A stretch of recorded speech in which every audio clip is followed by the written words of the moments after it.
sound. What's up, y'all? I'm Black Talent Sport, and today's video is gonna be a video that's a long time coming. Man, you know what it's like to finally accomplish something that you've been working towards for the longest? Well, today is that day. I went ahead and purchased the GearHead Power Pack with the SCT BDX tuner, and I finally was able to install it. So I'm really excited. Everything power-wise that I've done so far was in preparation for this tune. All right, so in a moment here, we're going to go through everything. We're going to go through why I decided on the GearHead tune. We're going to go through what I like about it, a few things that I dislike, which will be, a few cons. And then we're going to talk about a scenario or situation that nobody can seem to figure out, not SCT or even GearHead. But hopefully we'll get through it. All right, so stick around and enjoy this video. Now, I also want to remind you guys, if you haven't already, please remember to subscribe, hit the notification bell so that you're notified when I come out with these videos. Now, the last time I checked, we are up to 63 subscribers. So I want to thank you guys for subscribing to the channel. I really appreciate the subscription and the support. I just also want to remind you that I am doing a giveaway when we get to 100 subscribers. So we got about, 37 more subscribers to go. We can do that in a month if we continue with this progression, even though some channels can do that in a couple of minutes. But you know what? I'm thankful for what I have. All right, so I thank you for your support.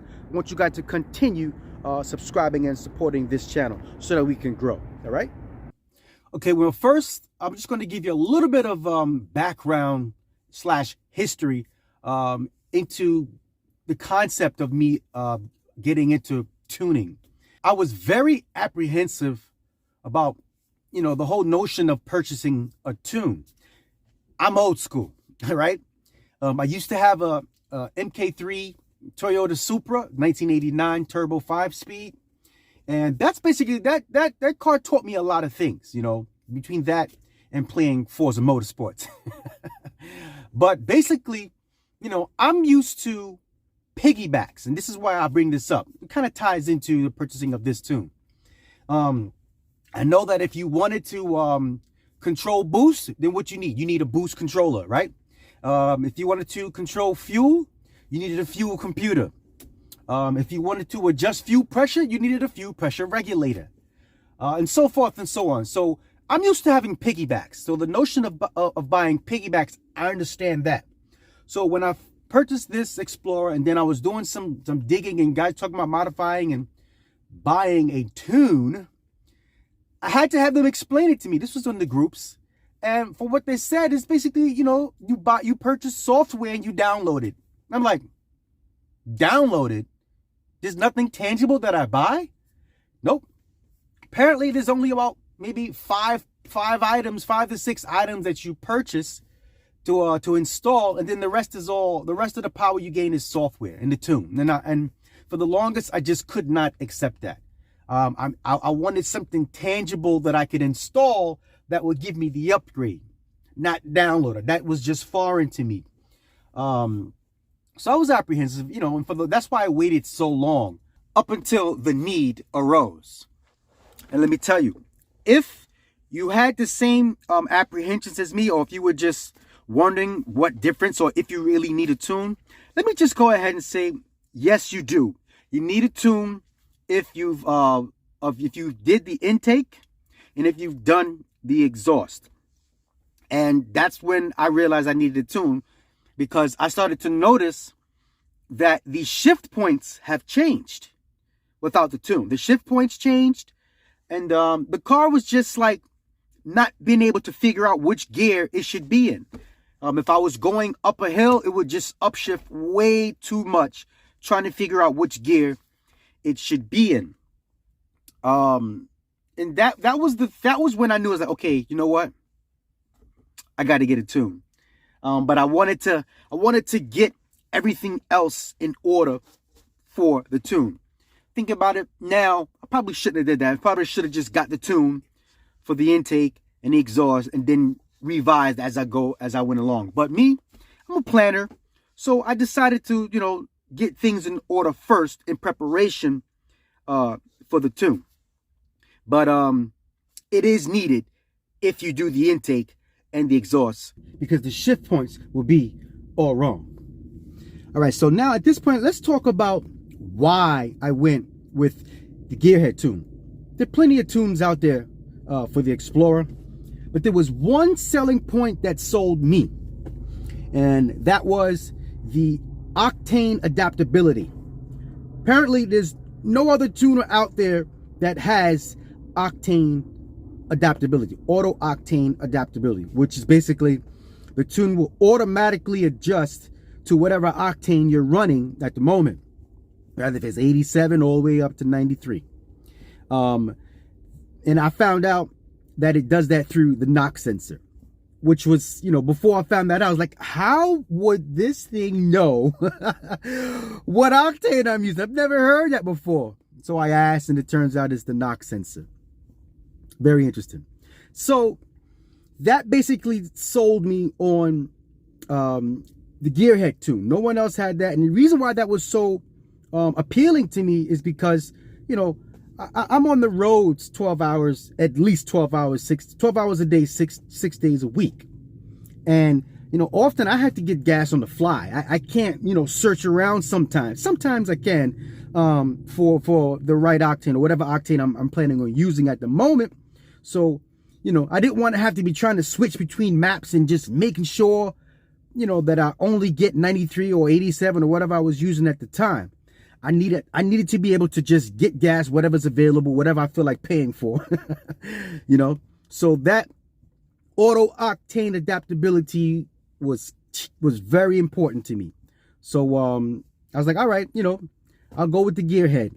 You know, unfortunately, I see that they don't, you know, they have this huge disclaimer on their site about all the things that they don't do. But I was like, you know what? I'm not worried about that at the moment. I'm going to go with the GearHead. So that's why I purchased the Power Pack with the SCT BDX tuner. All right, so right now I'm going to get into the installation of this tune. Now, initially, man, I got shook about installing this tune myself. I didn't want to mess nothing up. You know, I didn't want to mess up the computer. I heard stories of people frying their computers. I didn't want to do that.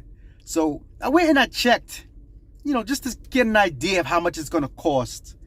I didn't like the price. I was like, I'm not going to spend close to $300 to $400 installing something that I pretty much know how to do myself. My apprehension was in two areas: the spark plugs and also the actual downloading of the tune. I didn't want to have any issues that I didn't know nothing about.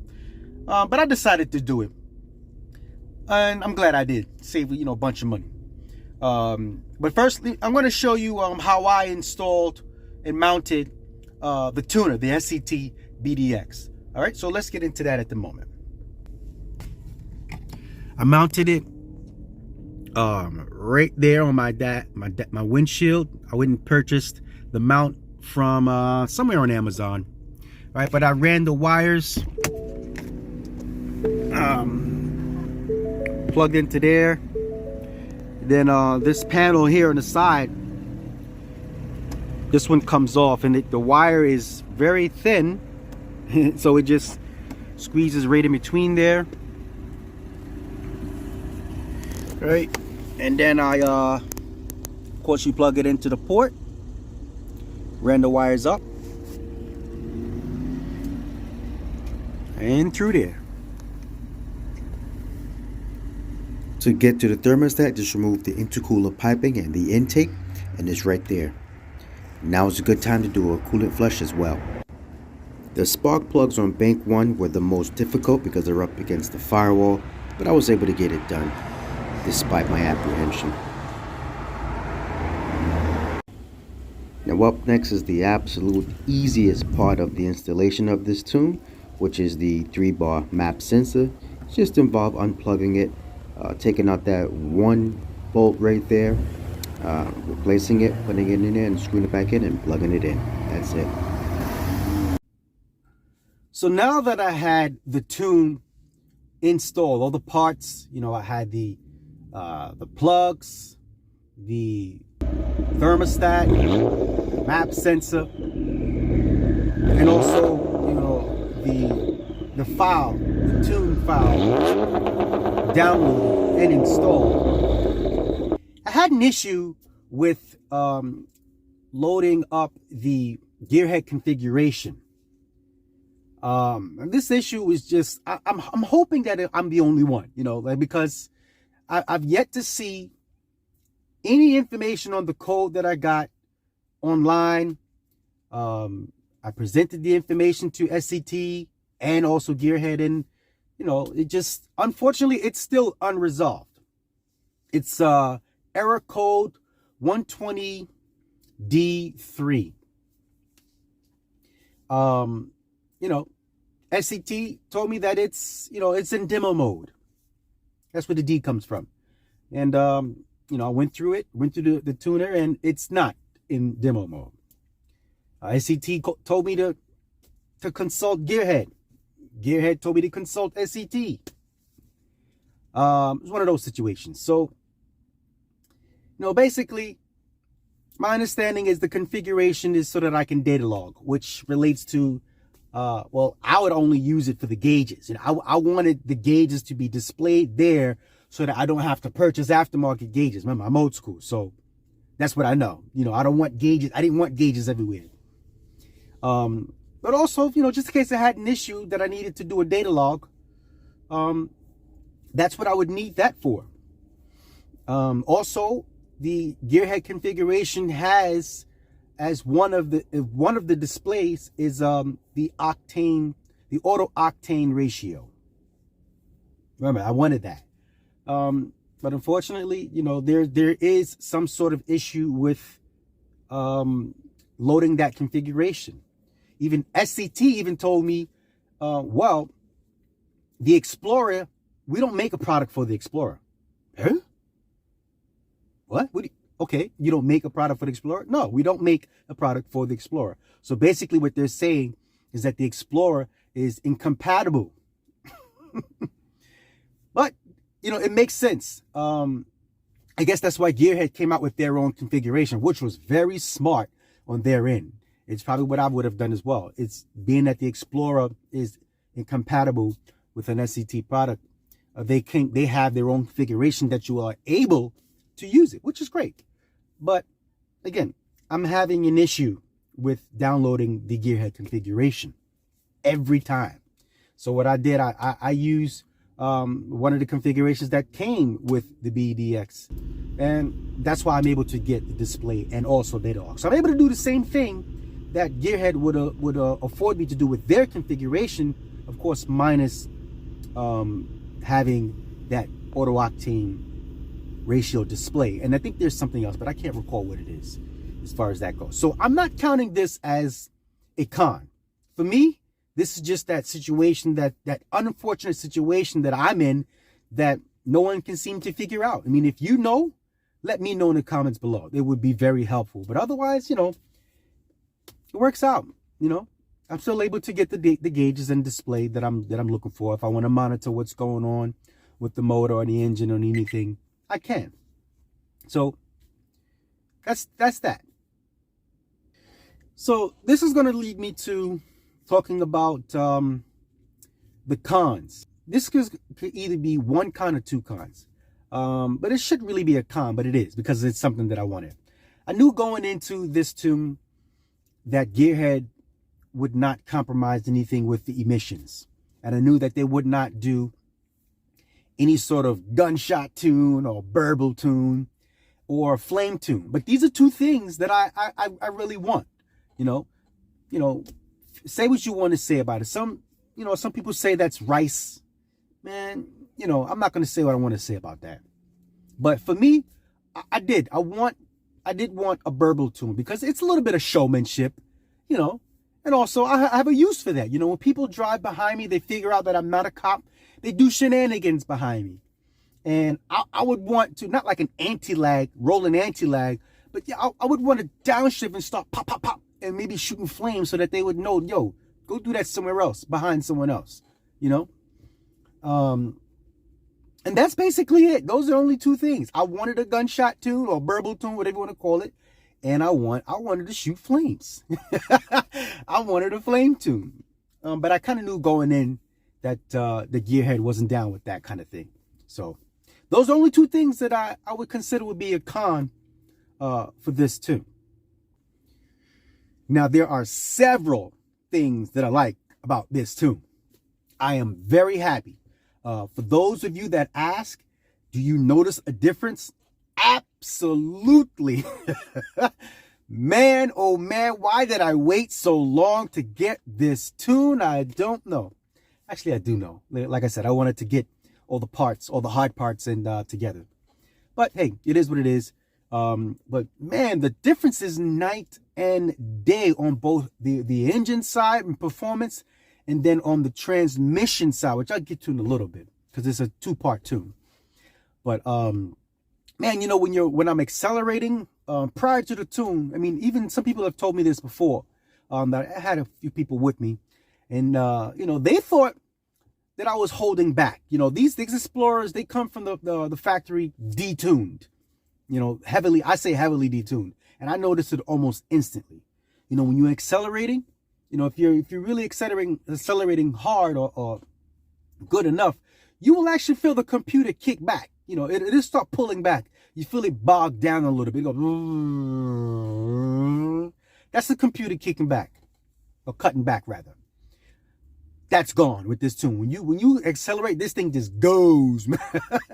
And I love that, you know. So the performance is definitely a night and day difference, man. Response, everything. And then the mods that I've made cater to that as well. That's why it's very important to carefully list everything that you installed on the tune sheet. You know, when they ask you, what do you have? You know, it's very important to properly fill out everything, even the VTA. Very important to add that.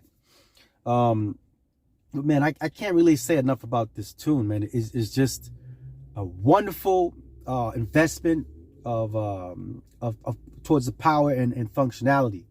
Now, I do want to talk about the tune on the transmission. I absolutely love what they've done with the tune on the transmission, and particularly the shift times, man. This thing shifts very fast. It both the upshifts and the downshifts, very fast. You know, I drive around in sport mode mostly. Like I rarely drive around in the regular drive mode. Rarely. And in fact, I don't like how the car performs in the regular drive mode. I mean, it's efficient and everything, but you know, I'm used to driving a manual transmission. And driving in the regular drive mode, I mean, I like how it upshifts, but it rarely downshifts, and I don't like that. I feel like not downshifting puts more wear on my brakes. And everybody knows the brakes in these Explorers are not that great, especially the rear. And if you have warped the rear brakes like I have a couple of times, you know, I believe that's the reason why. Because in regular drive mode, it doesn't downshift as much. So you're putting more wear on the brakes, and the rear brakes tend to go first. But in sport mode now, that little S, don't ignore that little S. You put this thing in sport mode, and if you're driving around without paddle shifting, it will drive like a manual transmission. Even it drives like a manual transmission, rather if you're paddle shifting or driving around with auto in sport mode. For instance, you're in sport mode. It will hold on to the gears a little longer, revving it out. You don't mind that. Then when it comes to decelerating, you know, when you decelerate, it blips, it downshifts. It rev matches and blips the throttle perfectly. You know, I've had somebody that told me, you know, they was in the car with me, like, yo, man, this thing dropped gears like Lambos, man. Again, I'm not saying that this is a Lamborghini. Please don't go there. But it rev matches and it downshifts wonderfully, man. And I love that. Even you know, when you're in sport mode and you're paddle shifting, you've basically got a manual transmission at that moment. You know, you can it'll hold the gear, you can rev as much as you want. As long as you're not getting close to red line, then it would upshift for you. It's not gonna blow the motor. But if you're going through the gears, I'm mostly drive or paddle shift while I'm on the highway, or you know, when I'm in my cat and mouse game. And if you look at my last video that I posted, you'll see exactly what I'm talking about. I'll probably try to link a card up there. But when I'm on the highways, or if I'm doing any type of spirited driving, you know, I feel like going into a manual mode, then paddle shifting is the way. And it will hold the gears wonderfully. It will downshift. The downshifts are, you do have to rev match. Otherwise, you know, it's not going to behave as well. So you do, it's just like driving a manual transmission. You know, even the other area that I really like is sand mode. Sand mode, now that I'm tuned, might as well call that drag mode. I mean, I'm not much of a drag racer. You know, that's not what, you know, what tickles my fancy. I really like cat and mouse. But I've noticed that, you know, there's people that test me, man, and I'm not one to back down or let things go. You know, I consider that a flaw. But, you know, there are people that test me at lights, you know, and I found or discovered that if I put this thing in sand mode and sport mode, man, this thing takes off out the hole. Good, very good. So the sand mode characteristics have changed a bit. Prior to the tune, sand mode will hold on to, it won't shift much, which you don't really need that in the sand. You don't need to be shifting around too much in the sand. But it will hold on to it used to hold on to first and second gear a lot longer than it does now. Man, you put this thing in sand mode and it's boom, boom, boom. Like, whoa, all right. So now I kind of use sand mode for when I'm feeling a little draggy. You know what I'm saying? All right, real quick, I'll just give you a small demonstration of what I mean about paddle shifting in sport mode. I'm not going to go crazy with it because I am in a public area. Put that in sport mode. That's just regular auto. Sport mode, but automatic, right? I'm not shifting.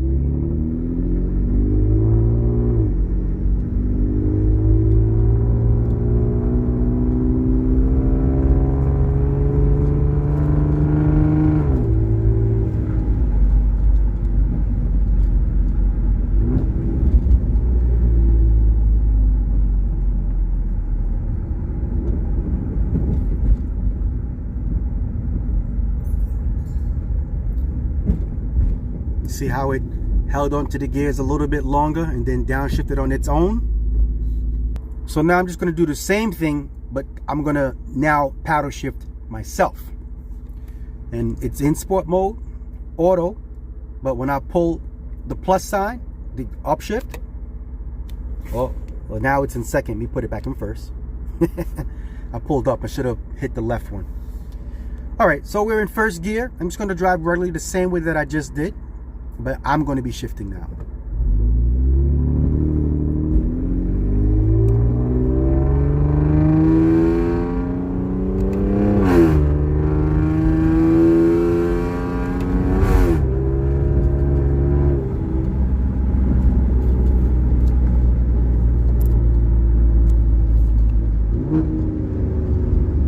Just downshift it.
there's one more thing that I forgot to mention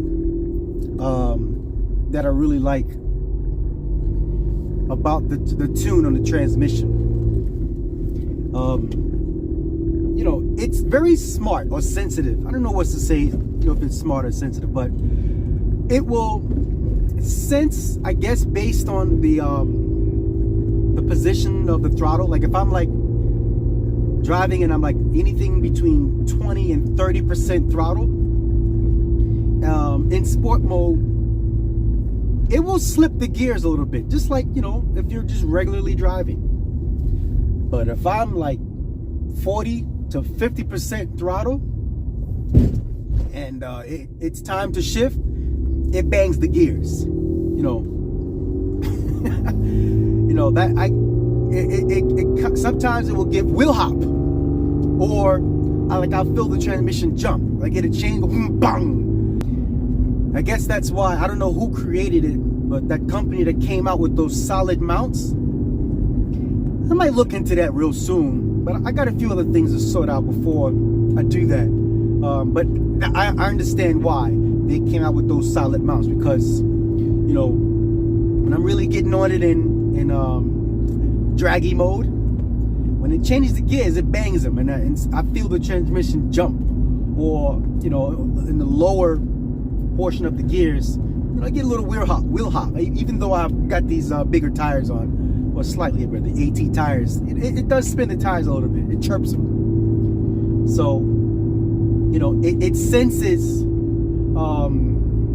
the pedal position and determines how it's going to shift. Rather if it's going to slip it into the gear or if it's going to bang it in the gear. I'm telling you, man, this tune on the transmission is real dog.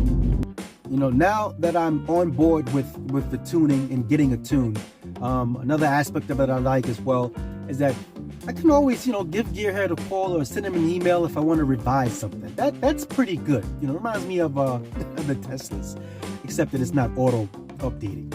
But you know, like I'm planning on getting some ATP turbos really soon, and I'm going to be switching over to a towel blower valve. And of course, I definitely want to upgrade the fuel system shortly after I do the ATP turbo upgrade.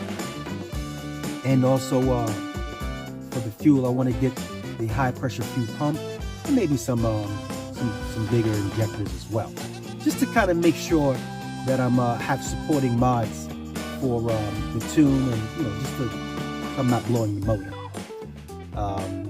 Yeah, I want to do some things, some transmission upgrades as well. There is a company that already made up my mind that I'm going to upgrade the transmission to, and also the motor. Got big plans for the motor. Not going to disclose that. But I like the idea that I can just let GearHead know, hey, listen, I've done this upgrade. Can you revise it too? Spend like maybe 50 to 75 bucks, whatever it is. Download it. Here we go again. Download it, and that's it. It's in there, you know. So I'm kind of adapting to this new sort of way of having upgrades, tuning. So yeah, I'm very happy that I did. If you are apprehensive about getting the tune, hopefully by watching this video, then I've helped you come along the way. And if you have any questions or suggestions, let me know in the comments below. If not, hey, you know what? That wraps up this video. I want to thank you guys for watching. Thank you guys for smashing the like button and subscribe, hitting the notification bell so that when I come out with the next video, you are notified. All right, I believe I got one more video to post before we're actually caught up, which I believe is going to be, I upgraded the coil. I did the MSD coil. So that video will be up next. All right, I want to thank you guys for watching. Please remember to have a blessed day and peace out.